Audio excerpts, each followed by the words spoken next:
De nos jours, les tsunamis tuent des milliers de gens et ravagent tout sur leur passage.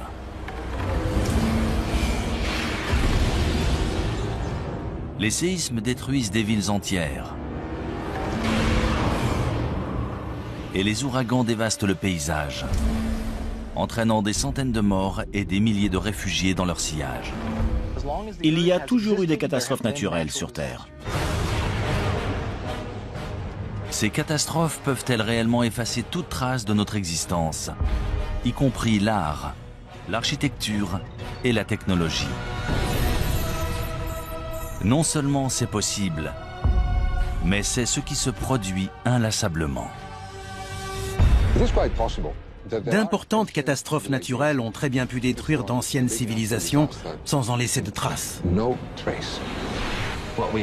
On pensait avoir évolué naturellement du statut de chasseur-cueilleur vers des sociétés plus complexes, mais ce n'est pas si évident que ça.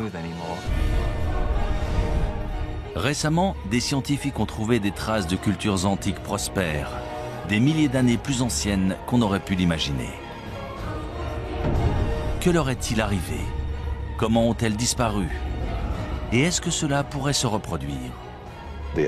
Depuis toujours, les éléments imposent leurs lois aux habitants de la Terre.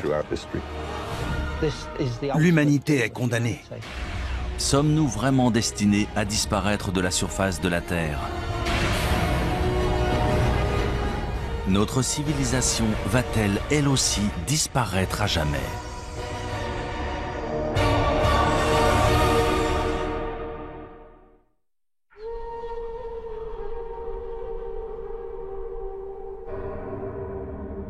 Le désert Rub al-Khali en Oman.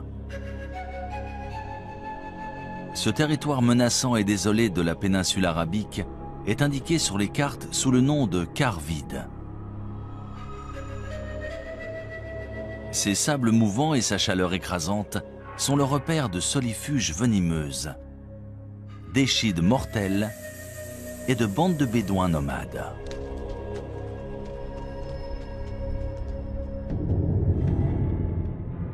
Mais si l'on en croit d'anciennes légendes, cette région était très différente. C'est ici, il y a environ 5000 ans, qu'existait autrefois un royaume mythique appelé Hiram. Connu pour sa richesse et sa splendeur, Dieu l'aurait détruit pour le punir de sa vilainie et de sa corruption. On en parle dans différentes sourates du Coran. Il est dit que le vent s'est mis à souffler et a détruit la ville parce que ses habitants ne voulaient pas suivre la parole de Dieu. Des prophètes sont venus pour essayer de les changer, de les purifier, mais ils ont refusé. Du coup, la ville et sa civilisation ont été détruites.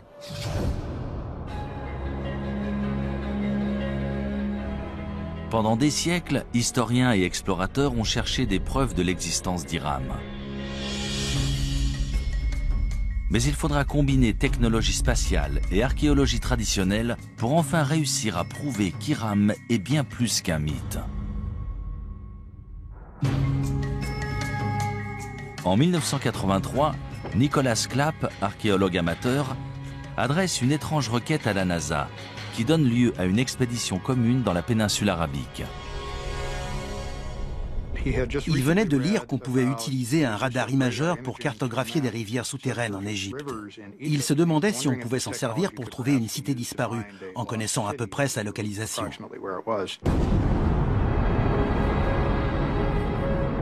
Transportée à bord de la navette Columbia, cette technologie appelée radar imageur spatial fonctionne comme un appareil de radiographie souterrain.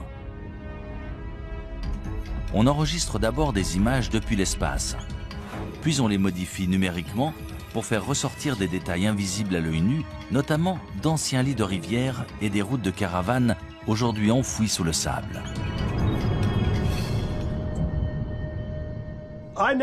Je n'aurais jamais cru qu'on pourrait découvrir depuis l'espace une cité disparue. Mais ils ont persisté et étudié des détails qui semblaient intéressants. Les images satellites ont un gros avantage. Elles permettent d'observer une région entière, de voir les détails dans leur contexte. Voilà une image d'un radar spatial d'une partie du Sahara, le désert au sud-ouest de l'Égypte, aujourd'hui l'un des endroits les plus secs de la planète. Cette large bande, c'est un ancien canal fluvial aussi large que la vallée du Nil. Et à l'intérieur, on peut voir un canal plus petit. Et voilà ce qu'on verrait une fois sur place. Là, on est au milieu de l'un de ces fleuves et on regarde une rive découpée plus haut. Ça a été une sacrée découverte. Dans l'Antiquité, les gens dépendaient de ressources, comme nous. Ils avaient besoin d'eau et de réseaux de transport.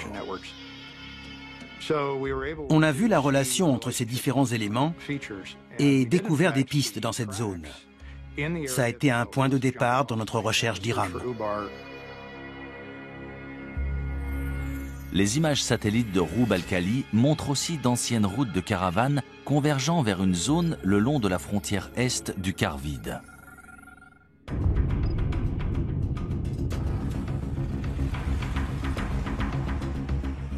On s'est servi d'un GPS, technologie inconnue du grand public à l'époque, ainsi que du système de navigation de l'hélicoptère. C'est comme ça qu'on a trouvé la route qu'on avait vue sur les images satellites et qu'on l'a suivie dans le désert. C'était vraiment passionnant. On a décidé d'atterrir dans cette zone, près d'une sorte d'immense colline et d'un puits ou d'une source. Une fois sur place, je n'en revenais pas. Il y avait des bâtiments. Ça correspondait à la première section d'une place antique faite en pierre avec des murs et des bâtiments. Et il y avait des poteries un peu partout. Ensuite, on a identifié un nombre de lieux qui semblaient importants encore aujourd'hui. Et l'un d'eux était en fait le site d'Iram. Des centaines de milliers de caravanes constituées de centaines de milliers de chameaux et d'ânes transportaient des marchandises et des tissus depuis et vers la côte, en passant par ce site antique d'Iram. C'était un comptoir où se rassemblaient les caravanes de chameaux avant de traverser le désert. Il y avait une forteresse qui servait en fait à protéger la réserve en eau. C'est là qu'on contrôlait les caravanes de chameaux. Si elles voulaient traverser cette zone, il fallait payer une taxe. Après des fouilles plus poussées du site, on découvre les vestiges de 8 tours reliées par des murs de 9 mètres. Cela correspond à la description d'Iram dans le Coran, appelée aussi « cité des nobles piliers ». Mais si cette cité légendaire a bien existé, tous les autres détails à son sujet sont-ils vrais? A-t-elle vraiment disparu après avoir été enfouie sous le sable? Selon les scientifiques et géologues, c'est l'érosion d'un aqueduc sous la cité qui aurait entraîné sa disparition.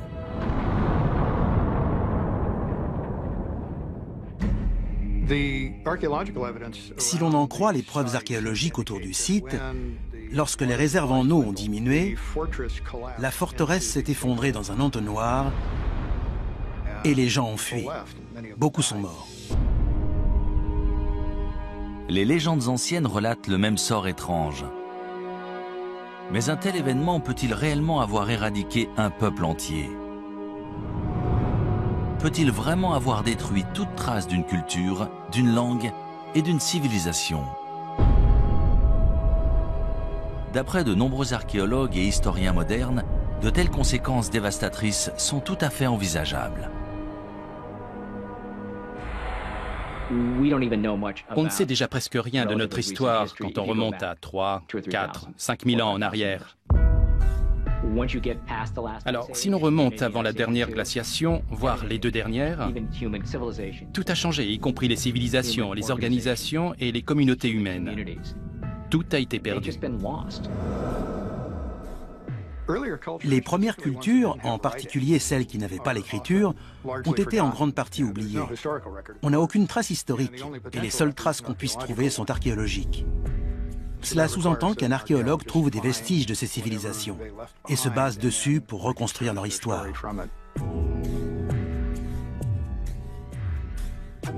Pendant des décennies, on a supposé que les humains existaient depuis environ 200 000 ans. Et que ce qu'on appelle la civilisation était apparu il y a seulement quelques milliers d'années.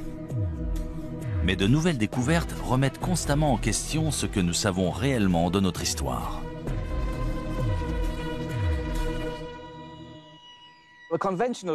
On dit qu'une civilisation naît en même temps que les premières villes et les premiers écrits. C'est ce qui est arrivé entre 3000 et 5000 ans avant Jésus-Christ en Mésopotamie, soit à l'Irak aujourd'hui. C'est à ce moment-là qu'on est passé de groupes de chasseurs-cueilleurs à une société agraire, c'est-à-dire à des gens capables de faire pousser leur nourriture. C'est ce qui a permis de rester à un endroit précis. Et c'est avec cette sédentarisation de l'humanité qu'on a commencé à parler du concept de civilisation.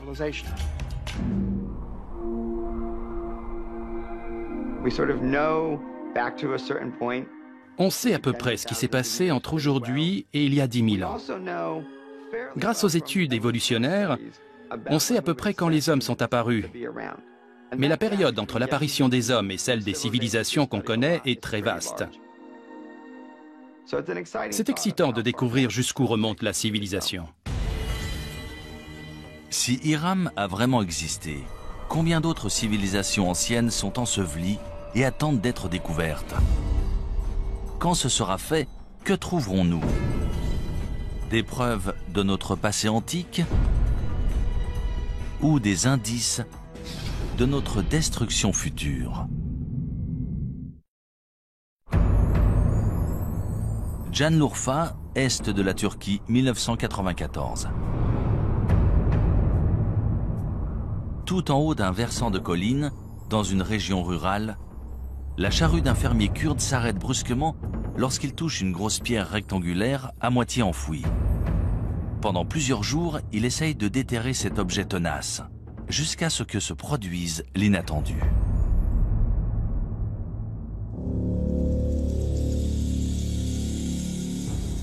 Le fermier découvre des traces de formes étranges sculptées dans la pierre. Très vite, sa découverte attire sur le site des équipes d'archéologues venus du monde entier. Après des fouilles minutieuses, on découvre une série d'immenses mégalithes présentant des sculptures d'animaux en relief extrêmement bien conservées. Sangliers, renards, bétail et de nombreux oiseaux, la plupart venant d'autres régions. Ces dessins sont magnifiquement exécutés. Certains lions sont absolument incroyables. C'est un site extraordinaire. Mais ce n'est pas le plus étonnant. On estime que ce site, connu sous le nom de Göbekli Tepe, ou la colline au nombril, aurait 11 000 ans, soit presque 5 000 ans de plus que tous les autres sites comparables. Göbekli Tepe a tout changé pour les archéologues. Suite à cette découverte, on a dû élargir notre définition du terme civilisation. On a tous été très surpris de découvrir Göbekli Tepe. On n'avait encore jamais vu de site aussi élaboré. C'est une découverte incroyable, surtout pour une période aussi ancienne. Göbekli Tepe est un site remarquable. Ces sculptures datent de 7000 ans avant les grandes pyramides. On se demande souvent comment les Égyptiens ont pu avoir accès à cette technologie et ce savoir-faire à leur époque. Mais maintenant, tout nous apparaît sous un nouveau jour. Göbekli Tepe a été érigé 7000 ans plus tôt.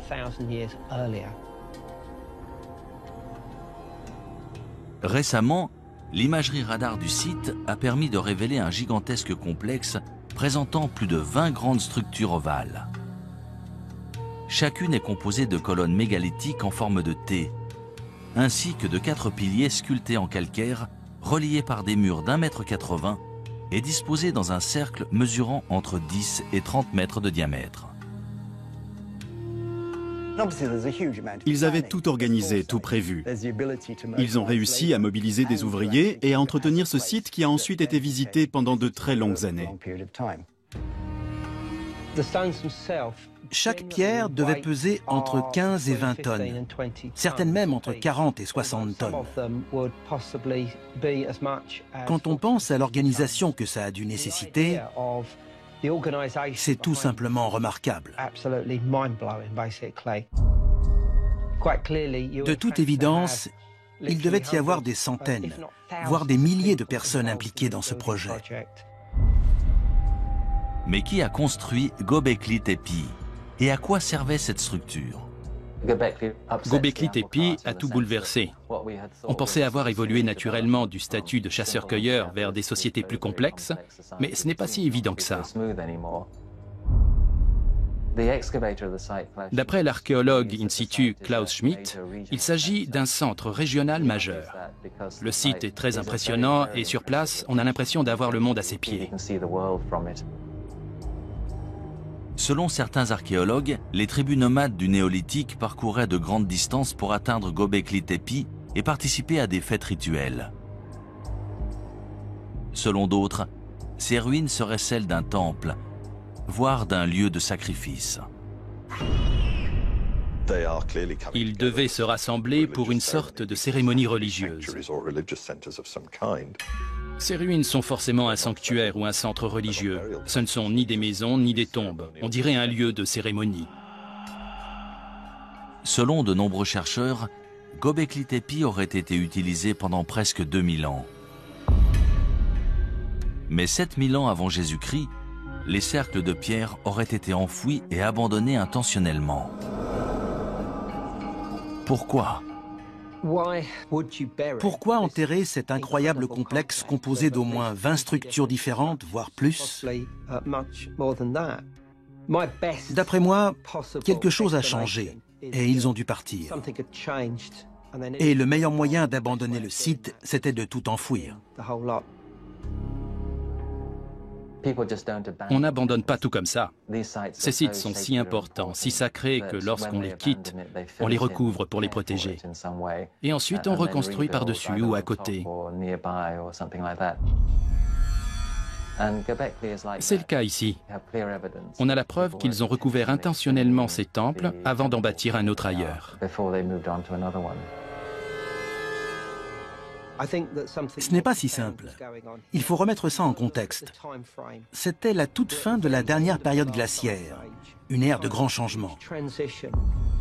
On a des preuves qu'une catastrophe a eu lieu à cette époque sur le continent américain, probablement suite à l'impact d'une comète ou d'un astéroïde.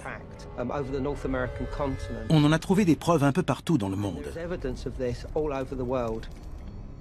C'est à cette époque que Göbekli Tepe a été construit. On aimerait savoir pourquoi. A priori, il s'est passé quelque chose qui les a poussés à le faire. Une catastrophe planétaire suite à l'impact d'une comète ou d'un astéroïde? Est-ce cela qui aurait forcé les habitants de Göbekli Tepe à abandonner ce site? Ou est-ce en réponse à cette catastrophe que le site a été bâti comme temple et lieu de recueillement?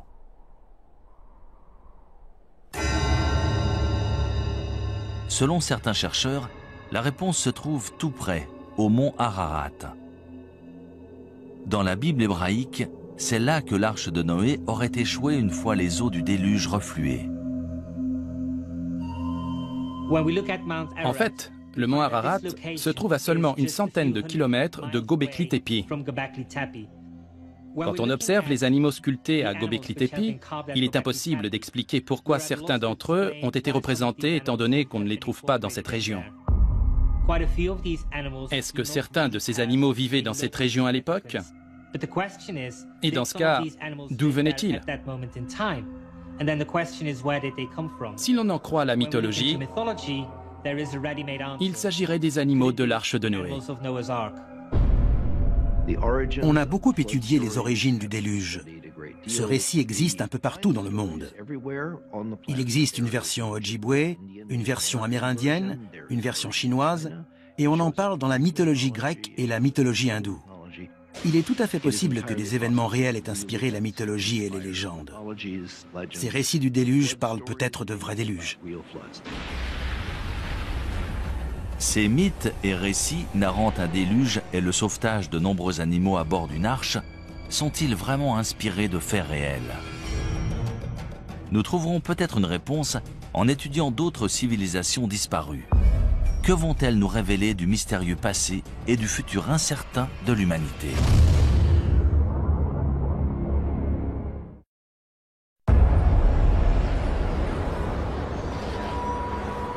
« 26 décembre 2004, Sumatra en Indonésie. Un gigantesque séisme sous-marin de magnitude 9,1, dont l'épicentre se situe au cœur de l'océan Indien, génère un tsunami dévastateur.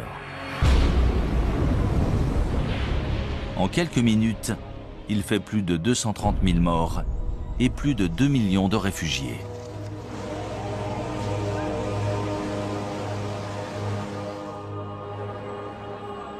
Sept ans plus tard, le 11 mars 2011, un séisme de magnitude 9 fait trembler le nord-est du Japon.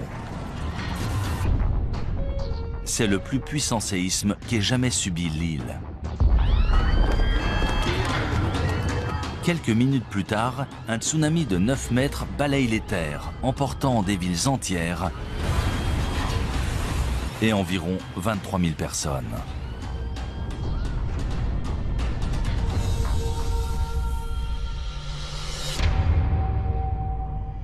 Si des villes modernes conçues en prévision de telles catastrophes peuvent être emportées en quelques minutes, c'est peut-être ce qui est arrivé à de nombreuses civilisations antiques, aujourd'hui disparues. Il y a toujours eu des catastrophes naturelles sur Terre. Tsunamis, séismes, éruptions volcaniques, et cela bien avant qu'il y ait des hommes pour en faire le récit. On sait que les volcans ont fait des ravages parmi les civilisations. Pompéi en est l'exemple parfait. Le Vésuve est entré en éruption et une région entière a été figée dans le temps et détruite. Les cités de Pompéi et Herculanum ont été ensevelies sous les cendres et les pierres volcaniques, mais aussi sous les coulées de lave qui les ont atteintes. Elles ont été préservées, et c'est seulement plus de 1500 ans plus tard qu'on a découvert qu'elles étaient encore là. Malheureusement, face à une catastrophe naturelle de cette ampleur, même une société sophistiquée et à la pointe de la technologie risque soit d'être suspendue et de perdre des décennies de progrès, soit d'être complètement détruite. Héraclion en Crète. En 1894, Sir Arthur Evans, linguiste et archéologue britannique, se rend sur cette île de la mer Égée pour traduire des tablettes en argile récemment découvertes et supposées datées de l'Antiquité grecque. Cependant, ce qu'il découvre surprend les historiens du monde entier. Cette écriture hiéroglyphe n'est pas grecque, mais issue d'une civilisation inconnue datant de 5000 ans avant Jésus-Christ. 3 ans plus tard, Sir Evans mène une expédition et découvre ce qu'on appellera le palais de Knossos.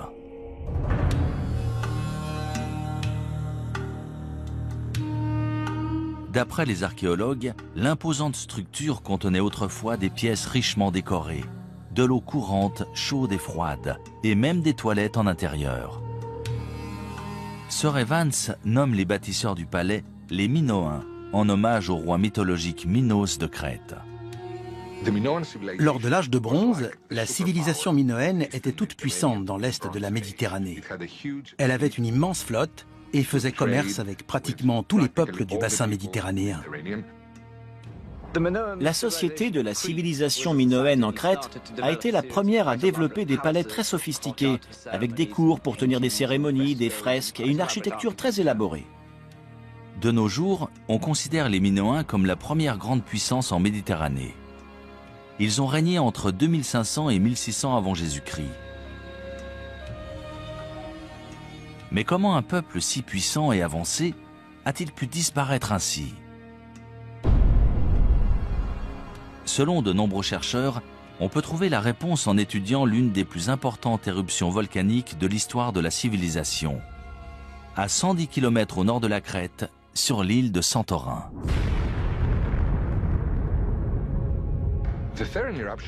L'éruption de Santorin s'est déroulée en 2 ou 3 phases sur plusieurs jours, voire plusieurs semaines. On pense que les habitants de l'île ont détecté des signes qui les ont avertis, vu qu'on n'a pas trouvé de squelette à Santorin, contrairement à Pompéi. Les habitants de Santorin ont eu le temps de s'enfuir. En revanche, les habitants de Crète ne s'attendaient pas à ce que l'éruption ait de telles conséquences chez eux.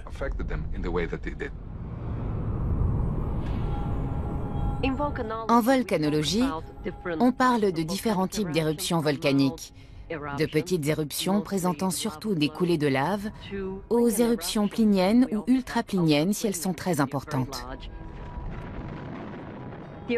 Celle de Santorin était une éruption plinienne, peut-être même ultraplinienne. Elle était très explosive, à tel point qu'elle a détruit une majorité de l'île.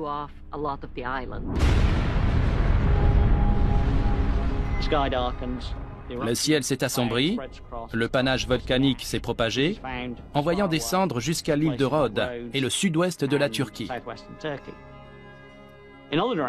Dans les autres directions, on pouvait entendre les explosions au loin, au fur et à mesure que l'éruption progressait.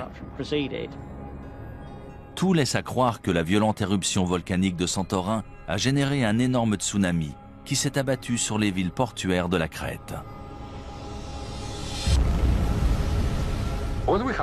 Voici une reproduction de la mer Égée dans l'est de la Méditerranée et du volcan de Santorin. On va voir ce qui s'est passé juste après l'éruption du volcan. Tout d'abord, on a ce qu'on appelle une vague de remblayage, suite à l'effondrement de la caldeira du volcan. Ça crée un trou dans la mer. Ensuite, la vague commence à se propager et se dirige vers la Crète, là où vivaient les Minoens. Voilà la vague initiale, elle commence à se propager. Là, c'est la Crète, et dans 20-25 minutes, la vague l'atteindra. Quand elle s'est abattue sur la Crète, la vague mesurait entre 4,50 m et 9 mètres de haut.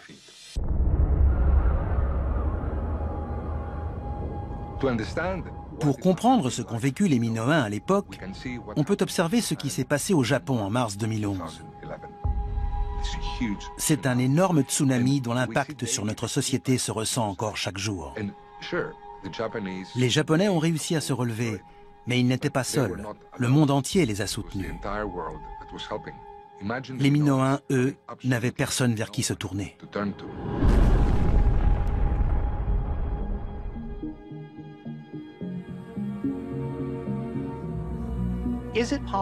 Est-il possible qu'une civilisation ait existé, ait été détruite, puis qu'une autre civilisation ait vu le jour au même endroit, ignorant tout de celle qui l'a précédée? C'est une théorie fascinante qui entraîne bien des hypothèses. Du coup, de nombreuses personnes se demandent s'il n'y a pas eu une civilisation sur Terre bien avant toutes celles déjà connues, mais dont on ne saurait absolument rien. Si un volcan actif peut vraiment détruire toute trace d'une civilisation passée, une activité volcanique similaire pourrait-elle représenter la même menace encore aujourd'hui? C'est ce que croient les volcanologues. Ils s'inquiètent qu'une telle catastrophe puisse menacer la côte est des États-Unis. L'île de La Palma, près de Tenerife dans les Canaries, présente une faille. On pense qu'une grande partie de l'île pourrait s'effondrer dans l'océan et, de ce fait, générer un gigantesque tsunami. L'effondrement d'un volcan dans les îles Canaries, le Cumbre Vieja ou La Palma par exemple, pourrait entraîner des dommages sur 20 000 km de côte, de Terre-Neuve jusqu'à la côte est des États-Unis, en passant par les Caraïbes et le nord du Brésil. D'après les simulations, lorsque la vague atteindra la côte est des États-Unis, elle fera 10 à 20 mètres de haut. C'est à peu près la taille de la vague qui s'est abattue sur Sumatra après le séisme de 2004 et de celle qui s'est abattue sur le Japon après le séisme de 2011. Une catastrophe naturelle de type éruption volcanique, séisme ou tsunami, peut-elle réellement détruire toute trace d'une civilisation? Au point de bouleverser l'histoire de l'humanité pour les siècles à venir. La réponse se trouve peut-être dans un ancien cimetière rempli d'or. dans une ville côtière sur la mer Noire.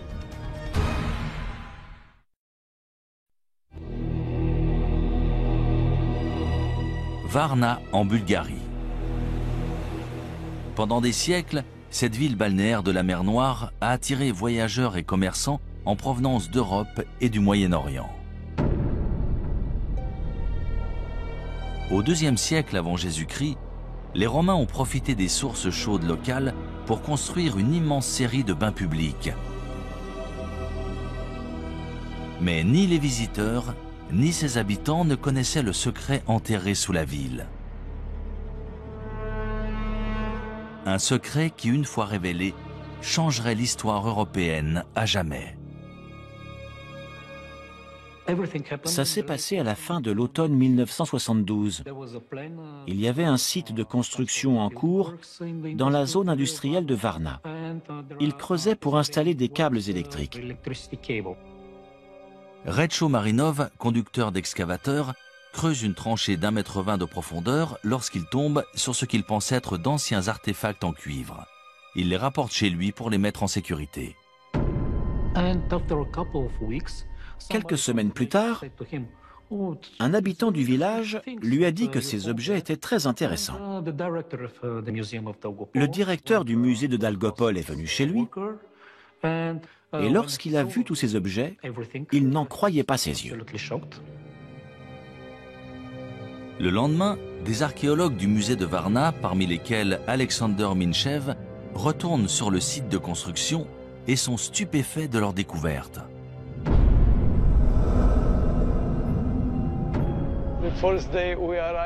Lorsqu'on est arrivé sur le site, on a vu plusieurs pièces d'or sur la route, écrasées par des semelles de chaussures.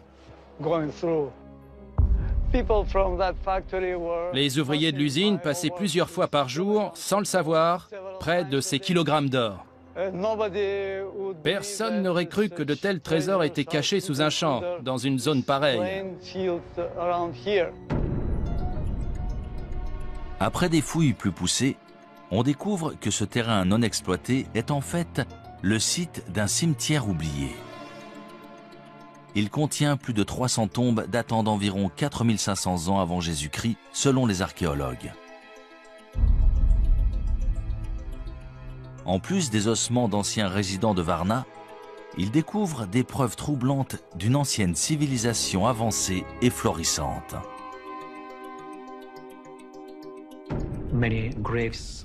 On a trouvé de nombreuses tombes avec des ossements humains. Les corps étaient dans différentes positions, principalement avec la tête orientée vers le nord-nord-est.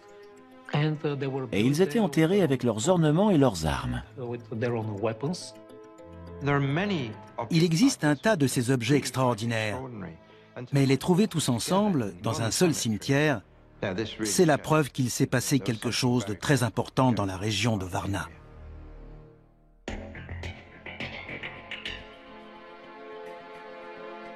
On a trouvé à l'intérieur de ces tombes plus de 15 000 artefacts à la conception élaborée, notamment des haches en cuivre et une grande quantité de bijoux en or et en jade. La tombe 43 de Varna est très spéciale. C'est l'une des plus abondantes.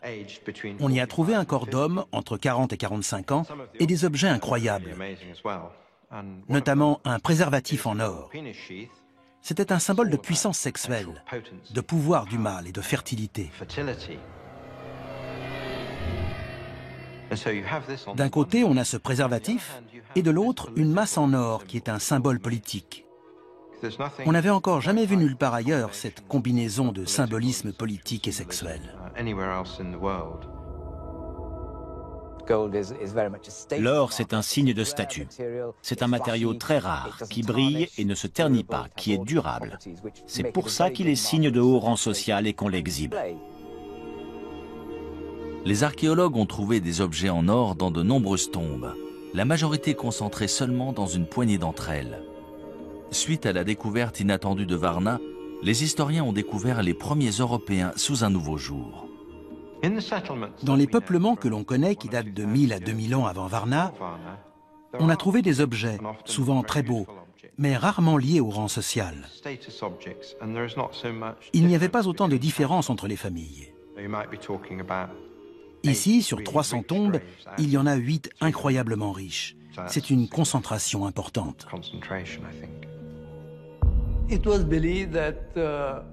On suppose que pendant l'ère préhistorique, tous les hommes étaient égaux. Ils travaillaient ensemble, partageaient leurs récoltes. Il n'y avait aucune différence, ni d'ordre social, ni autre. Ils étaient sûrement comme nous. Ils aimaient l'or et les bijoux, et ils se servaient d'outils. Ils n'étaient pas différents de nous. Eux, c'est nous. Varna aurait servi de pôle aux commerçants préhistoriques qui transportaient des armes en cuivre vers des régions aussi éloignées que la France et l'Espagne. Presque 1500 ans avant la naissance de pôles de commerce similaires en Mésopotamie. Varna est aussi associé à l'armement, la guerre et les batailles. On a trouvé un grand nombre d'armes dans ces tombes.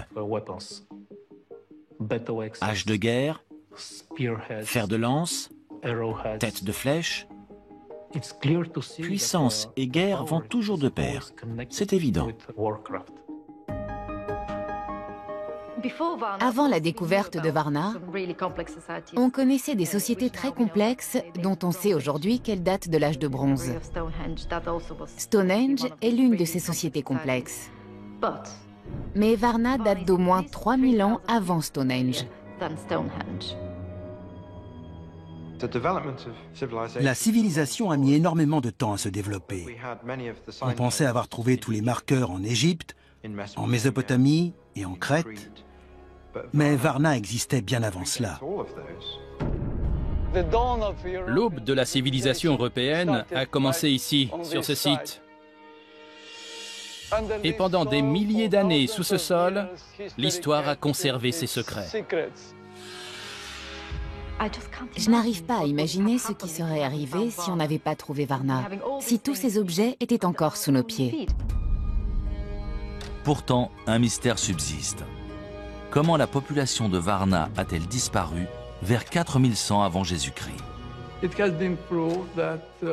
On a la preuve qu'à la fin du 5e millénaire,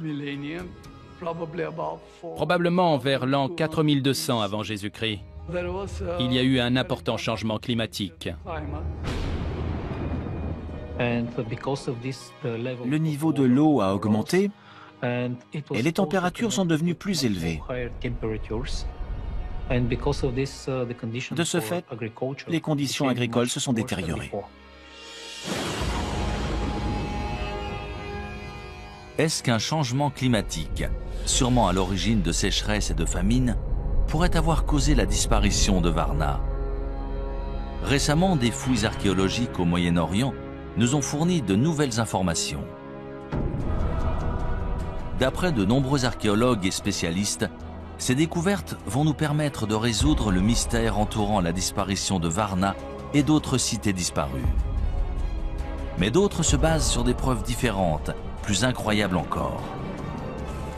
Celles des catastrophes naturelles et des cataclysmes de proportions mondiales, voire nucléaires. Des preuves qui impliquent que le temps nous est compté.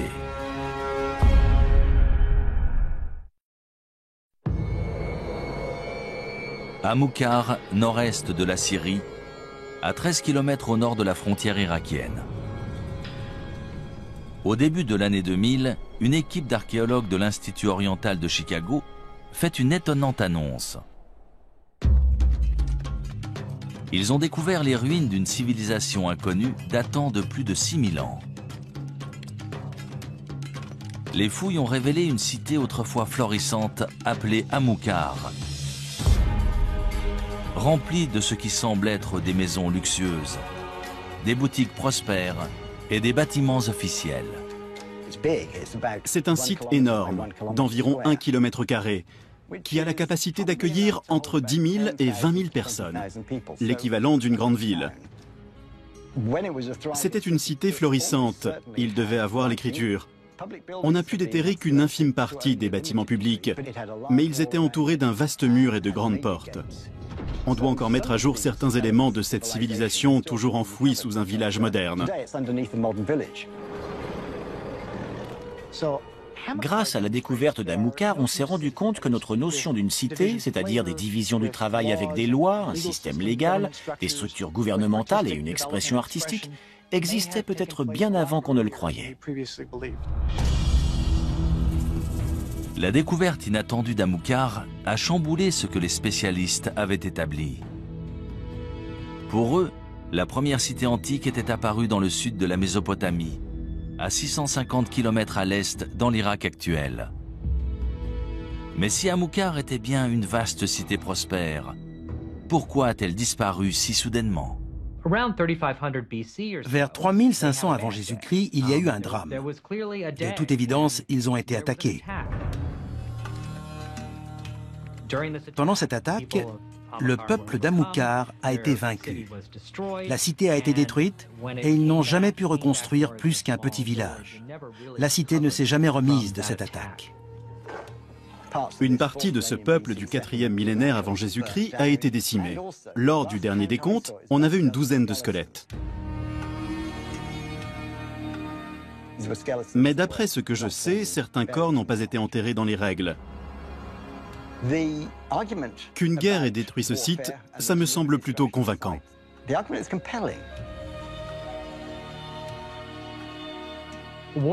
Au moment de la destruction d'Amukar, on se battait la plupart du temps à main nue. Mais on a des preuves que les habitants d'Amukar utilisaient des balles. Pas des balles de revolver, évidemment, plutôt des projectiles avec des frondes. C'est une hypothèse controversée mise en avant par les archéologues d'Amukar. Dans tous les cas, lorsque la cité a été détruite, le combat a fait rage et la cité a péri dans les flammes. C'est intéressant, car on sait depuis longtemps qu'à cette époque, d'autres cités se développaient dans le sud, comme Uruk par exemple. Mais aujourd'hui, on a de nouvelles preuves que des cités comme Amukar créaient leur propre civilisation en parallèle. Avec une telle dynamique nord contre sud, la destruction d'Amukar a pu sonner le glas de ces peuples du nord qui essayaient de créer leur propre mode de vie. Ils ont fini par être vaincus par les peuples du sud, ce qui a bouleversé le cours de l'histoire. À des centaines de kilomètres à l'ouest d'Amukar se trouvent les ruines d'un autre peuplement antique, Caramel. En 2007, des archéologues qui déterraient des tombes anciennes in situ ont découvert les fondements de 5 larges tours en pierre de 4,50 m de diamètre et d'environ 6 mètres de haut chacune. Elles auraient au moins 10 000 ans. Ces ruines sont situées dans le nord de la Syrie, pas très loin de Göbekli Tepe. De toute évidence, il s'agit de la même culture. Nous ignorons pourquoi ce site a été construit. Tout laisse à penser qu'il s'agissait de défense. Il devait sûrement faire face à des prédateurs, animaux ou humains. À quoi servaient ces tours? Est-ce qu'elles faisaient partie d'une forteresse? S'agissait-il de tours de guet ou avaient-elles une autre utilité? Honnêtement, on n'en sait rien.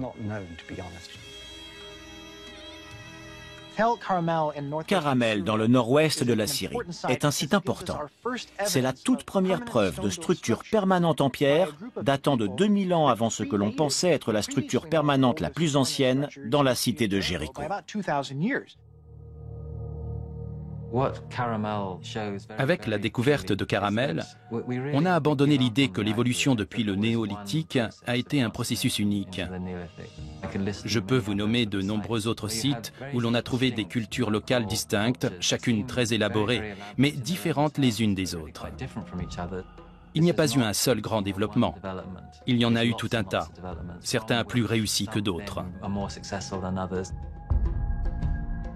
Pour la plupart des spécialistes, Caramel et Amukar ont été détruites par des armées venues du sud de la Mésopotamie. Dans l'Antiquité, il y avait énormément de conflits.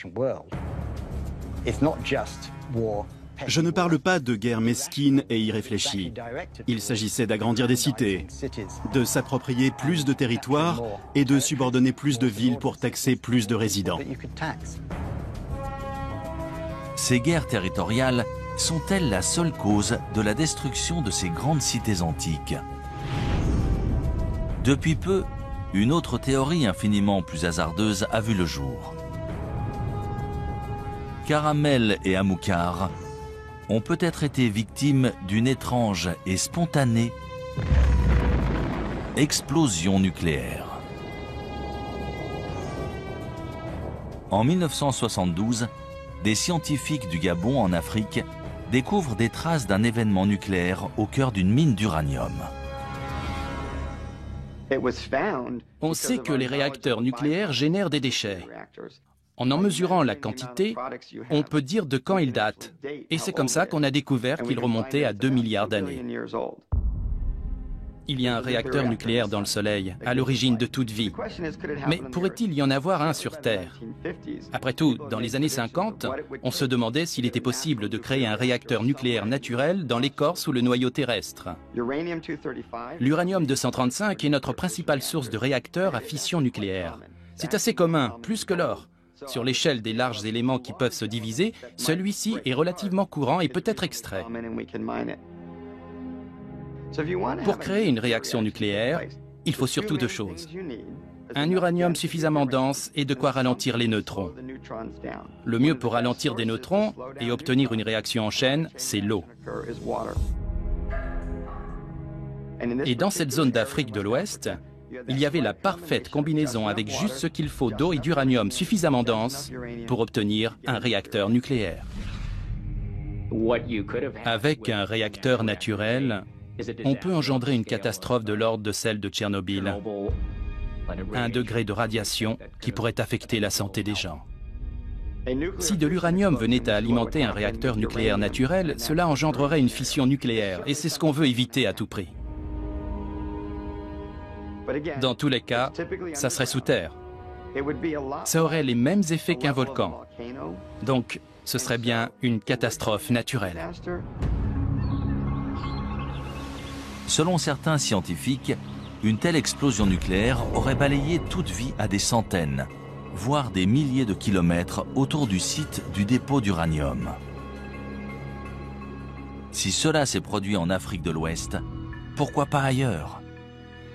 Peut-être même à Amilcar. Quand on sait que c'est arrivé à un endroit précis il y a environ 2 milliards d'années, on se dit qu'il y a forcément d'autres endroits, en particulier sous terre, où l'on n'a pas bien cherché. À mon avis, peu de gens croient que ces civilisations ont disparu suite à d'importantes catastrophes naturelles. Combien ont disparu il y a 20 ou 30 000 ans et dont on ignore encore tout? On ne se concentre que sur les civilisations des 5000 dernières années. On ne sait rien au-delà de l'histoire chinoise ou égyptienne.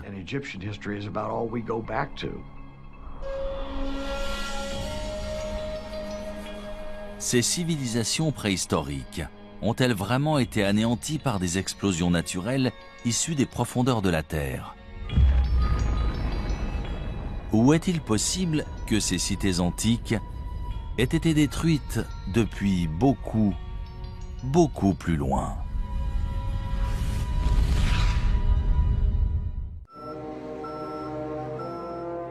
« 21 décembre 1968. Mission Apollo 8 de la NASA. Dirigée par le commandant Frank Borman, c'est la première fusée habitée à atteindre la Lune.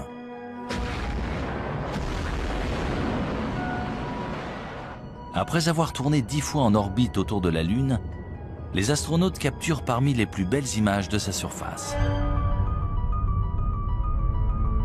Sur ces photographies, on voit la Lune jalonnée de milliers de larges cratères. Certains y voient la preuve qu'elle a été le site d'une activité volcanique virulente. Mais d'après des preuves récentes, ces nombreux cratères seraient le résultat d'un incident plus sérieux. D'énormes impacts d'astéroïdes. Des astéroïdes qui ont peut-être aussi bombardé la Terre.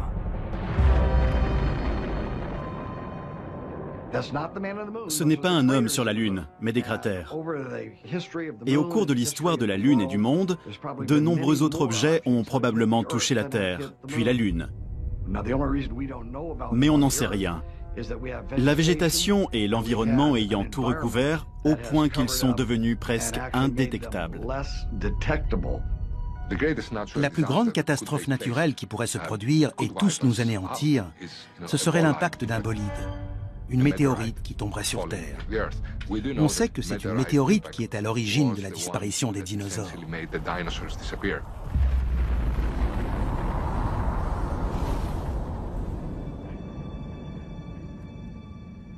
Nous voici au bord du météore cratère, site célèbre d'un impact de météorite dans le nord de l'Arizona.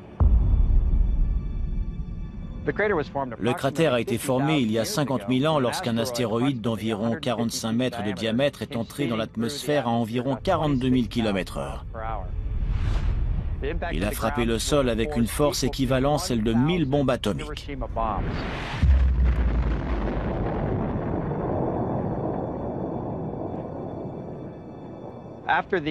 Aujourd'hui, le cratère fait environ 1250 mètres de diamètre, 4 km de circonférence et environ 168 mètres de profondeur.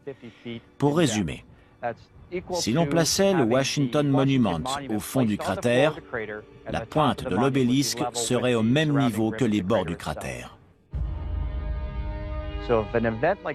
S'il se produisait un tel événement dans un endroit aussi peuplé que la ville de New York, par exemple, on estime que personne ne survivrait dans un périmètre de 16 km.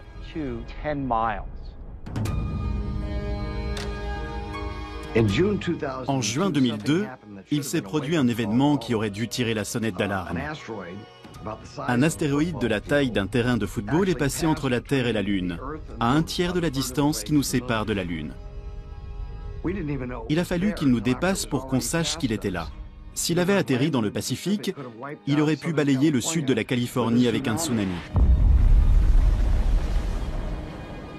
Un objet d'un incroyable pouvoir destructeur a frôlé la Terre et on ne s'en est rendu compte qu'après son passage. On ne peut pas laisser ce type de menace passer inaperçue à l'avenir. En 2005, la NASA a commencé à suivre les plus gros astéroïdes connus risquant de heurter la Terre. C'est ce qu'on appelle des objets géocroiseurs. Un objet géocroiseur est soit une comète, soit un astéroïde progressant dans l'espace proche de la Terre. Techniquement, c'est un objet qui peut se trouver à 45 millions de kilomètres de l'orbite de la Terre et dont la taille peut varier entre une balle de golf et un pâté de maison, voire plus. Même si de nombreuses météorites de la taille d'une balle de baseball entrent tous les jours dans notre atmosphère, ils se désintègrent dans la haute atmosphère.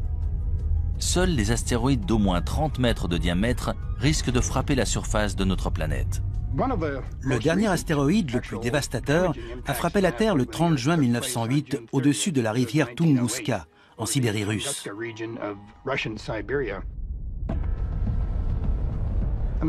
Un objet mesurant entre 30 et 40 mètres est entré dans notre atmosphère. La pression exercée à l'avant de ce petit astéroïde était plus importante que celle exercée à l'arrière.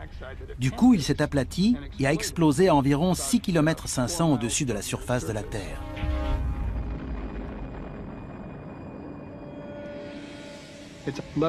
Des arbres sont tombés sur 2000 km². C'est une région inhabitée. Il n'y a donc pas eu de blessés, mais des rennes sont morts. Des arbres se sont renversés et il y a eu de nombreux dégâts. On parle d'environ 5 mégatonnes d'énergie, soit 385 fois l'énergie générée par la bombe d'Hiroshima à la fin de la Seconde Guerre mondiale. Même si l'impact d'un météore de la taille d'un terrain de football aurait des conséquences dévastatrices, les scientifiques redoutent surtout des objets encore plus gros. Il y a environ 1000 astéroïdes d'1 ou 2 kilomètres, voire plus, dans l'espace près de la Terre. Un impact de ce type entraînerait des conséquences planétaires. Et ce n'est pas le pire.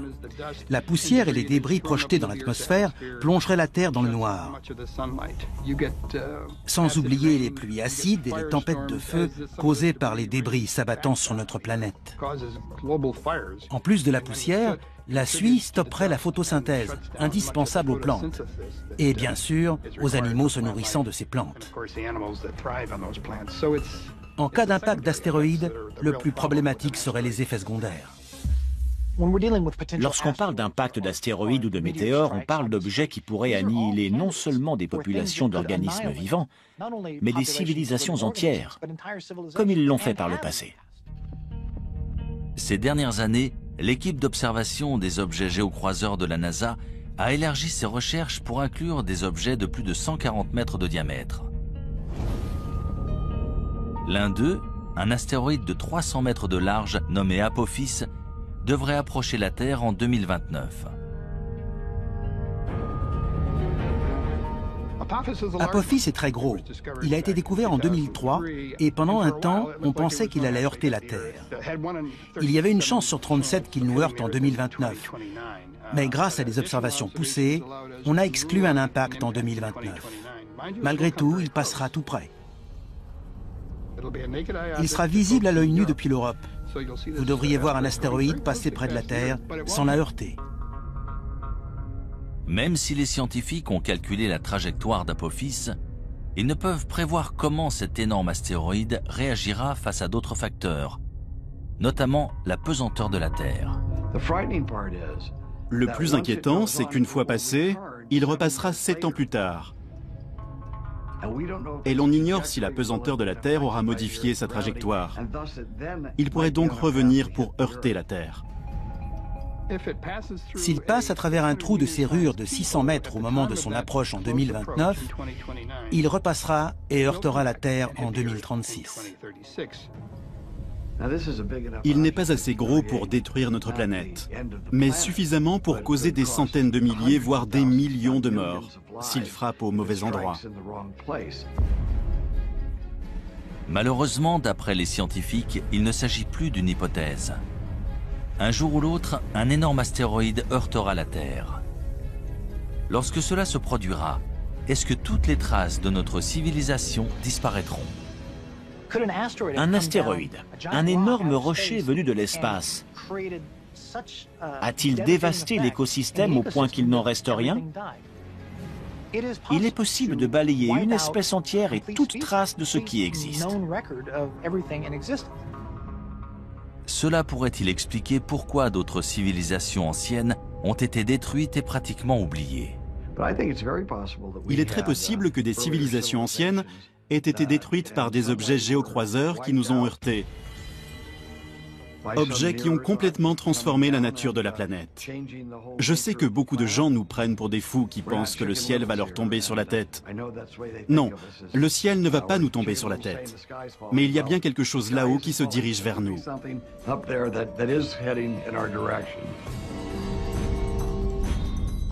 Si un météore heurte la Terre de notre vivant, que pourrons-nous entreprendre pour minimiser ces ravages? Sommes-nous suffisamment préparés pour ne pas perdre les siècles d'avancées technologiques dont l'humanité peut se vanter? Ou sommes-nous plus vulnérables que nous ne le pensons?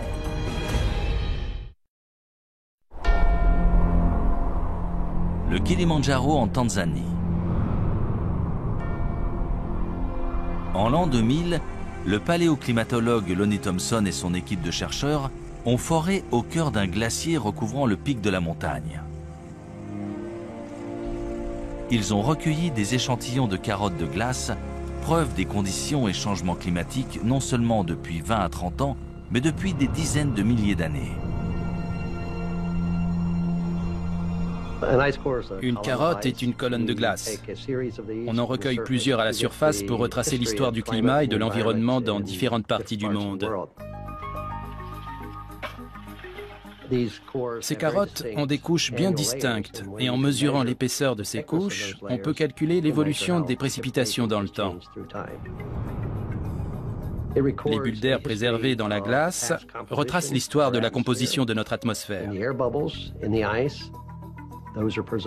Là, on peut remonter jusqu'à 800 000 ans en arrière, en étudiant notamment le dioxyde de carbone, le méthane et le protoxyde d'azote. On peut même observer des micro-organismes pris dans la glace. D'ailleurs, on a ressuscité des organismes qui étaient dans la glace depuis plus de 50 000 ans. Tout ce qui est dans l'air est archivé dans la glace. On assiste à des périodes de calme, puis à des périodes où se produisent des cataclysmes. C'est ça la vie sur Terre, on passe de l'un à l'autre.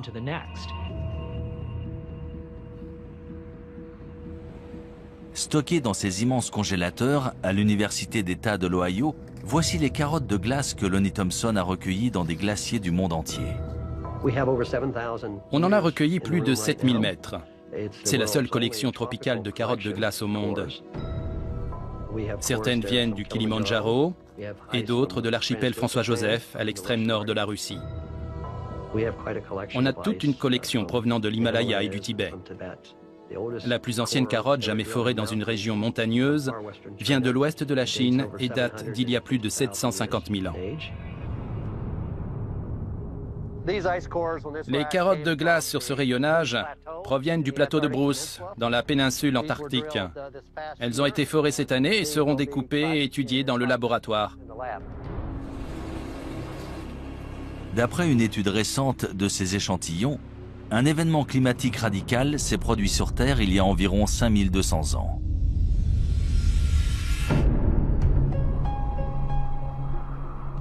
Ce changement soudain coïncide avec l'émergence de nombreuses nouvelles civilisations en Asie et au Moyen-Orient. Il semblerait qu'il y ait eu un renouveau partout dans le monde, mais on ignore pourquoi. Pourquoi c'est arrivé à ce moment-là?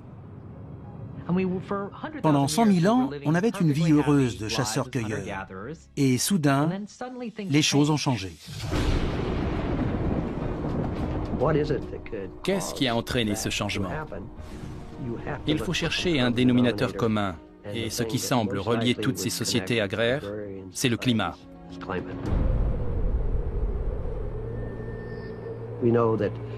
On sait qu'à cette époque, le désert du Sahara s'est asséché.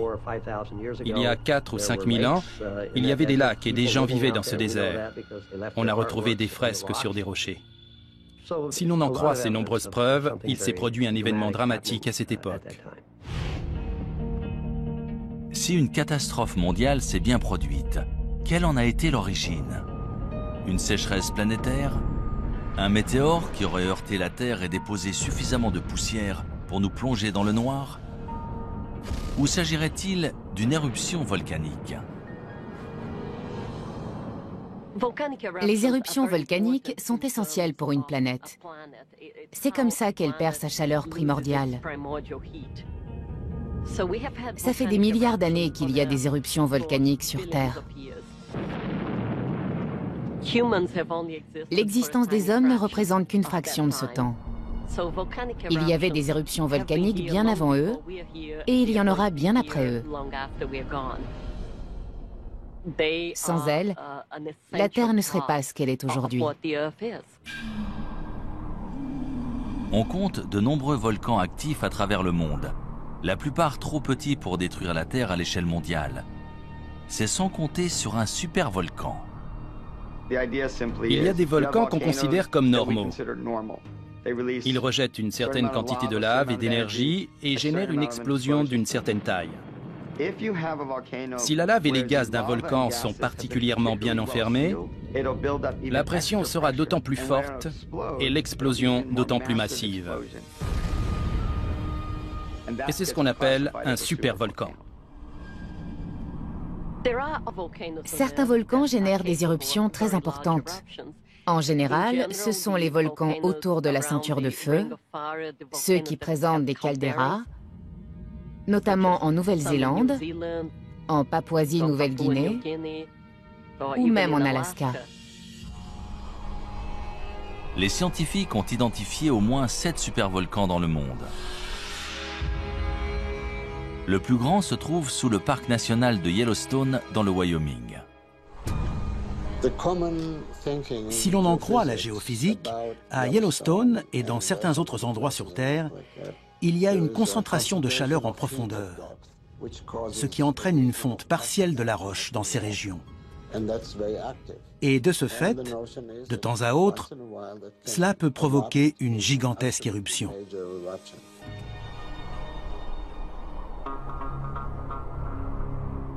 D'après les scientifiques, la plus récente éruption à Yellowstone s'est produite il y a environ 600 000 ans. On ignore quand Yellowstone entrera de nouveau en éruption. On n'a aucun moyen de le savoir. Quand on prédit le temps ou un événement géologique, il y a toujours une marge d'erreur. On ne peut jamais savoir quand ça va précisément arriver.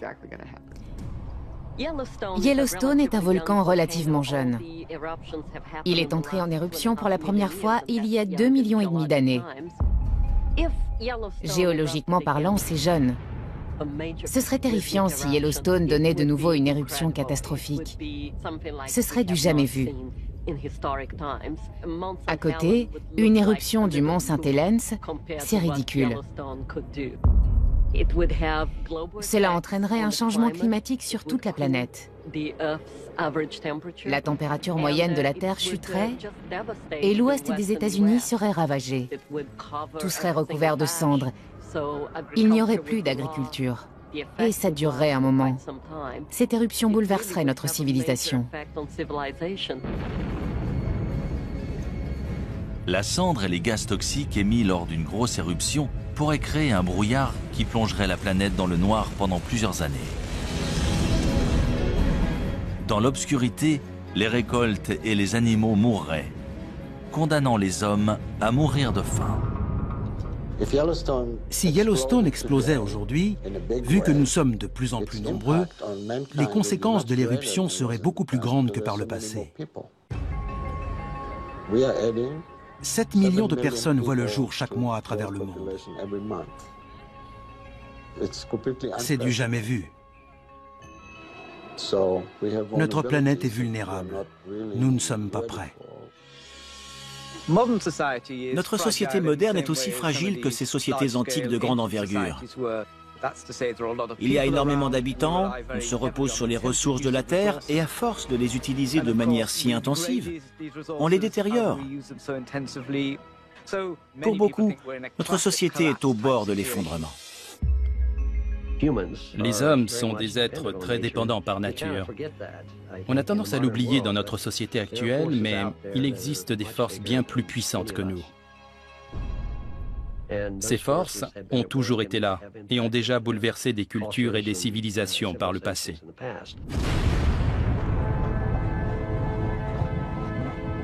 Ce genre de catastrophe planétaire semble tout droit sorti d'un film de science-fiction. Pourtant, de nombreux gouvernements et entreprises se préparent à un tel événement. Malheureusement, une question subsiste.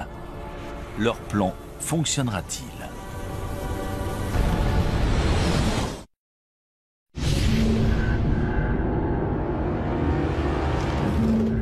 Selon les scientifiques, notre planète a déjà subi plusieurs extinctions par le passé. Suite à ces événements, le nombre de plantes et d'animaux s'est vu réduit à quelques spécimens. Mais si notre civilisation devait soudain s'éteindre, est-ce que toute notre culture et notre technologie disparaîtraient ?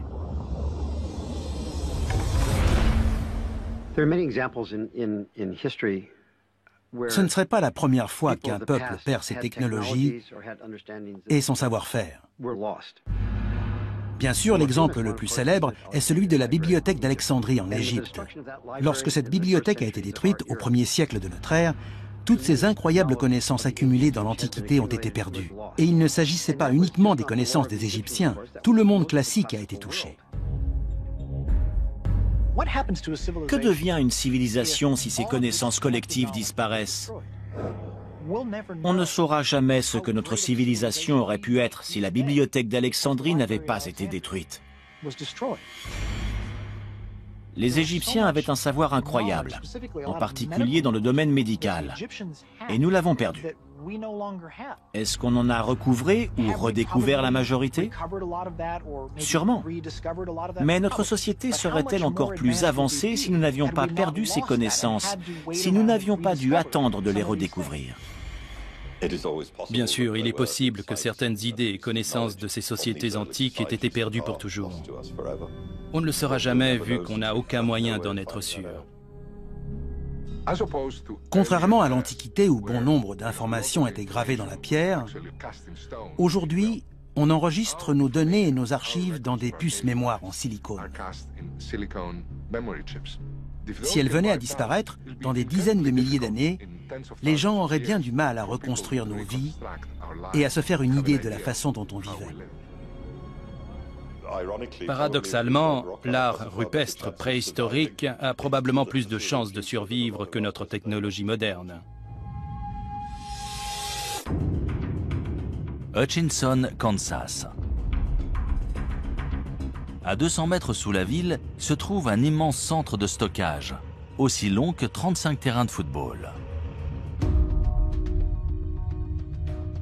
En 1959, on a ouvert à l'intérieur d'une mine de sel la chambre souterraine d'Hutchinson pour protéger d'importants documents et biens du gouvernement pendant la guerre froide. Aussi appelée stockage éternel, c'est probablement la plus grande capsule témoin du monde. Une cave ou un sous-sol n'est pas toujours le meilleur endroit pour conserver des objets de valeur, mais il y a des avantages. La température est stable et les réactions chimiques responsables de la dégradation des objets dépendent justement des changements de température. L'humidité joue aussi un rôle important. Un degré d'humidité stable, ni trop élevé ni trop bas, c'est idéal pour la conservation. C'est l'une des raisons pour laquelle les musées ont toujours une température et un degré d'humidité stable. Et un moyen simple d'y parvenir, sans utiliser trop d'énergie, c'est de s'enfoncer sous terre. Dans cette mine, en plus, le sel absorbe naturellement l'humidité. Prenons le cuir qui a servi à rédiger les manuscrits de la mer Morte. Il a été lavé dans cette mer salée et le sel a agi comme un conservateur naturel, empêchant les microbes d'abîmer le cuir. C'est pour ça qu'ils sont encore en si bon état aujourd'hui. Parmi les objets précieux et rares stockés ici, les copies originales de nombreux films et programmes télé populaires, ainsi que des photographies et documents historiques importants. Grâce à une température constante de 20 degrés Celsius, cette chambre souterraine offre des conditions de préservation presque parfaites. Quelle que soit la civilisation, y compris la nôtre, quand on veut conserver un objet, il faut le mettre dans une chambre forte ou une grotte pour qu'il ne soit pas exposé aux éléments. Il existe dans tout le sud de l'Europe des grottes abritant des dessins et peintures extrêmement bien conservés.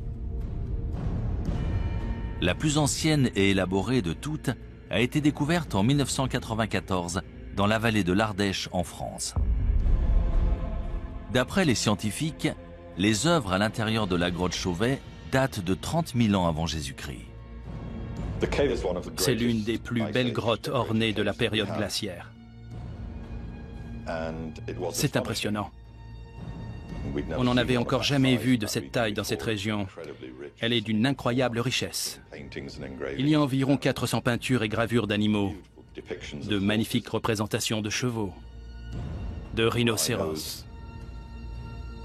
d'ours, une grande variété d'images.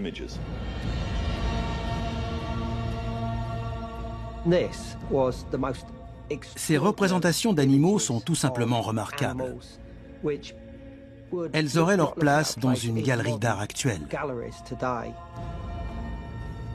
La datation et la qualité des peintures de la grotte Chauvet ont remis en question tout ce qu'on savait ou pensait savoir sur l'existence de l'homme sur Terre.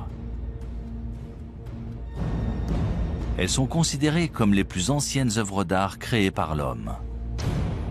Le plus intéressant, c'est qu'il s'agit d'Homo sapiens qui ont tenté de représenter des idées et pensées abstraites sur les murs d'une grotte, bien avant l'invention de l'écriture et bien avant n'importe quelle définition de civilisation.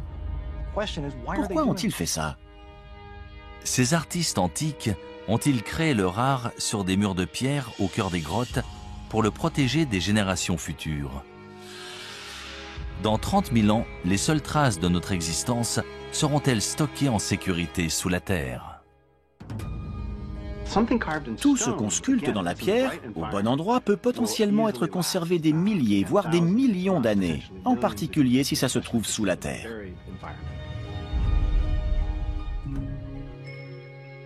C'est sur une île norvégienne isolée, à 1300 km au sud du pôle Nord et à presque 125 mètres au cœur d'une montagne de grès, que se trouve la réserve mondiale de semences du Svalbard. Il s'agit d'une mesure de protection en cas de perte accidentelle de la grande variété de plantes et de récoltes alimentaires sur Terre. Plus de 20 millions de graines sont stockées ici. Les graines sont stockées dans une mine de charbon abandonnée, transformée en une réserve stabilisée. Certaines graines peuvent survivre très longtemps, d'autres ont besoin d'être plantées, de pousser et d'être de nouveau récoltées. Ce n'est pas un environnement statique. Ici, les graines sont constamment renouvelées et échangées contre des graines issues d'autres réserves dans le monde. Cette réserve de graines a été conçue spécialement au cas où notre civilisation serait détruite.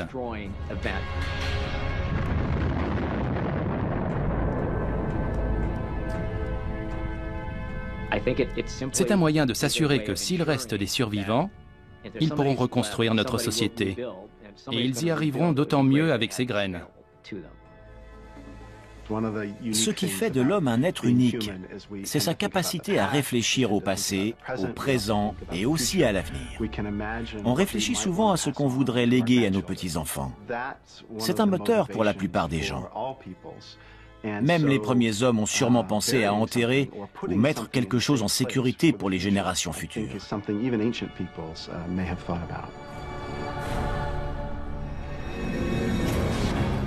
Si des civilisations anciennes ont délibérément conservé des preuves de leurs connaissances et technologies avancées dans des grottes ou structures souterraines, ces trésors cachés pourront-ils nous aider à savoir qui nous sommes et d'où nous venons? Et surtout, quel pourcentage de notre civilisation survivra dans le futur? Pouvons-nous réellement disparaître de la planète sans laisser de traces?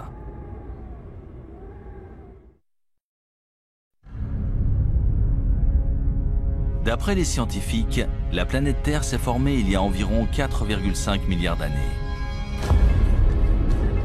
Pourtant, selon de nombreux spécialistes, l'humanité n'existe que depuis 200 000 ans. Pourrait-il se tromper? Des civilisations humaines ont-elles existé sur Terre il y a des centaines de millions d'années avant de disparaître sous la surface de notre planète sans laisser de traces? C'est probablement le cas, vu que la préhistoire humaine se mesure en millions d'années et que la civilisation, elle, se mesure en dizaines de milliers d'années. Il y a un trou, peut-être un type de civilisation qui nous a échappé. Tout semble indiquer que certaines civilisations très anciennes ont simplement disparu sans laisser de traces. 1 million d'années, même 100 millions d'années pour nous, c'est seulement une fraction de la durée de vie de la Terre. Il y a 100 millions d'années, des dinosaures vivaient sur Terre. Et si d'autres formes de vie existaient avant eux, il y a 1 milliard d'années? On n'a aucun moyen de le savoir et donc aucun moyen de dire « non, ça n'est jamais arrivé ». Si la Terre a bien subi une catastrophe planétaire, qu'est-il arrivé à la race humaine? Que se passerait-il si notre civilisation tout entière était balayée par une gigantesque éruption volcanique? Si l'atmosphère devenait toxique et qu'on mourrait tous, est-ce qu'on devrait de nouveau apprendre à faire du feu? Combien de temps ça nous prendrait? Seuls les habitants des régions les plus reculées survivraient. Ils redeviendraient des chasseurs-cueilleurs jusqu'à ce qu'ils arrivent à reconstruire une civilisation des milliers d'années plus tard. Si des civilisations passées ont bel et bien disparu, est-il possible que des traces de notre société moderne se retrouvent enterrées sous terre et finissent par être oubliées? Prenons l'exemple de Tchernobyl. On voit bien à quelle vitesse ces constructions modernes se sont délabrées. Regardez ces traces. En seulement 50 ans, la majorité de cette infrastructure s'est énormément détériorée. Imaginons qu'on nous demande de quitter New York, de l'abandonner là, tout de suite. Dans 1000 ans, elle serait ensevelie sous des débris, sous l'eau. La plupart des bâtiments se seraient effondrés depuis longtemps. Allons encore plus loin, disons dans 10 000 ans. Je doute que quelqu'un arrive à reconnaître quoi que ce soit. Il faudrait vraiment savoir ce qu'on cherche pour le trouver. Parmi les rares vestiges de la technologie humaine, il restera peut-être l'un de ces résidus les plus dangereux, les déchets nucléaires. Le plus dangereux dans ces déchets, c'est la radiation. L'avantage avec les matériaux radioactifs, c'est qu'ils se désintègrent et disparaissent naturellement. L'inconvénient, c'est que pour la plupart, ça prend des milliers ou des dizaines de milliers, voire des millions d'années. Il faut absolument concevoir une zone de stockage sûre qui les contiendra pendant très longtemps.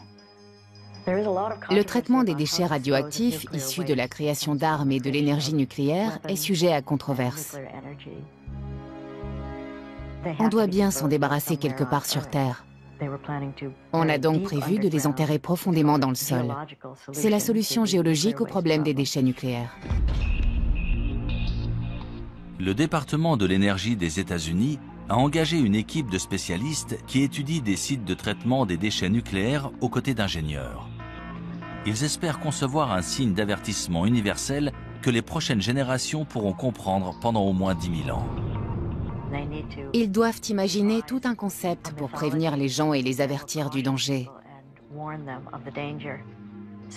Il faut concevoir une tradition qui sera perpétuée et transmise de génération en génération, et maintenir cet avertissement pour protéger les gens des déchets nucléaires.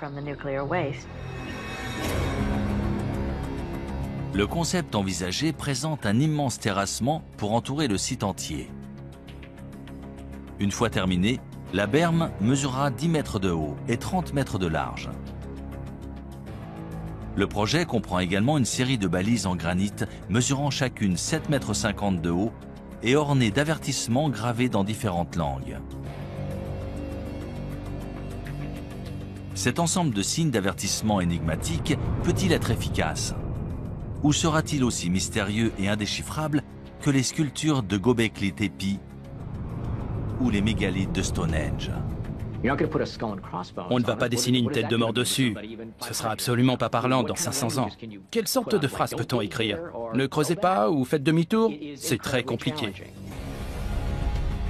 Dans la longue histoire de notre planète, l'activité humaine représente moins de 1% de ces 4,5 milliards d'années de vie.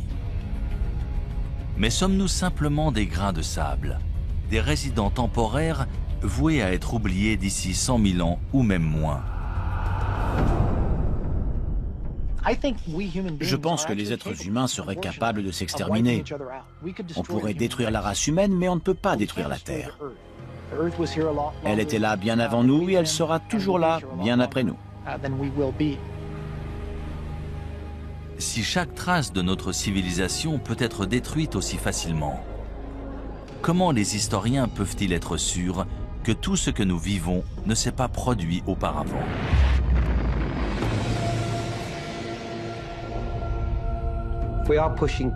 Plus ça va, plus on remonte loin dans l'histoire. À mon avis, on va finir par découvrir des vestiges qui nous feront réaliser que les civilisations ont bel et bien existé, bien plus tôt qu'on ne le pense. Des vestiges qu'on ne voit pas pour l'instant. Plus ça va et plus on repousse la date d'origine, qu'il s'agisse d'objets, des poteries par exemple, ou de la sédentarisation et l'usage du feu. Il ne faut jamais fixer une date et dire que ça n'existait pas avant. On finit toujours par trouver des preuves du contraire. Les civilisations ont sûrement évolué plus d'une fois. Elles ont été détruites par un événement, puis sont réapparues, et ça, c'est une leçon pour nous aujourd'hui. N'importe quel spécialiste vous le dira. Plus on a d'informations, plus on se rend compte qu'on ne sait rien de notre monde.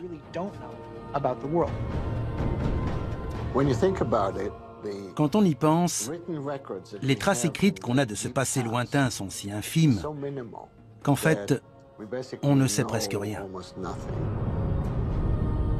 L'histoire de l'humanité est-elle si mystérieuse? Ou reste-t-il des indices cachés attendant d'être découverts? Quand nous les trouverons, écouterons-nous leur avertissement? Et si nous n'en tenons pas compte, deviendrons-nous une autre civilisation disparue?